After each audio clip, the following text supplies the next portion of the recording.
হরে কৃষ্ণ। শ্রীমদ্ ভগবদ গীতার 15 নম্বর অধ্যায় 6 নম্বর শ্লোক। ন তদ্ভাসয়তে সূর্য ন শাসঙ্ক ন পাবক যদ্গতা ন নির্বতন্তে তদ্দম পরমং মম।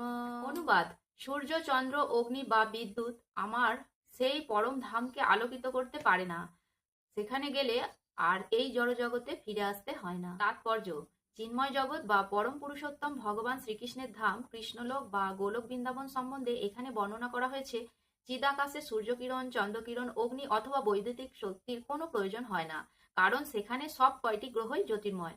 এই ব্রহ্মাণ্ডে কেবল একটি গ্রহ সূর্য হচ্ছে জ্যোতির্ময়, কিন্তু চিদাকাশে সব কয়টি গ্রহই জ্যোতির্ময়।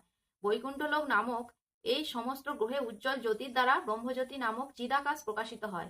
প্রকৃতপক্ষে এই ব্রহ্মজ্যোতি বিচ্ছুরিত হয় শ্রীকৃষ্ণের আলোয় গোলক বৃন্দাবন থেকে। সেই অতুজ্জ্বল জ্যোতির কিয়দংশ মহত্তত্ত্ব দ্বারা আচ্ছাদিত, সেটি হচ্ছে জড়জগৎ। জড়জগৎ ছাড়া সেই জ্যোতির্ময় আকাশে অধিকাংশ স্থানই চিন্ময় গ্রহলোক সমূহে পরিপূর্ণ, যাদের বলা হয় বৈকুণ্ঠ, এবং তাদের সর্বোচ্চ শিখরে গোলক বৃন্দাবন অবস্থিত। জীব যতক্ষণ পর্যন্ত এই অন্ধকারাচ্ছন্ন জড়জগতে থাকে সে বদ্ধ জীবন যাপন করে, কিন্তু যখনই সে জড়জগতের মিথ্যা বিকৃত বৃক্ষটি কেটে ফেলে, চিৎ জগতে প্রবেশ করে, তখনই সে মুক্ত হয়।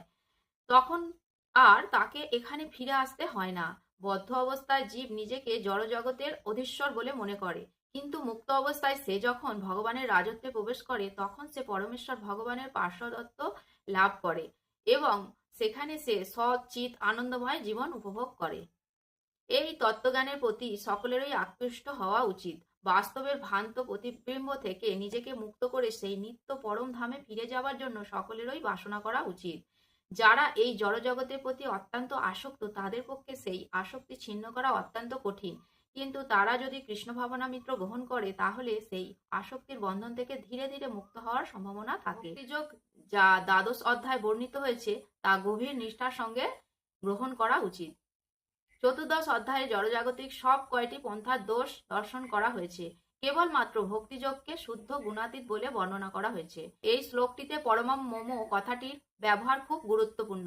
প্রকৃতপক্ষে সব কিছুই ভগবানের সম্পত্তি, কিন্তু চিৎজগৎ হচ্ছে পরমম অর্থাৎ স্বর ঐশ্বর্যপূর্ণ।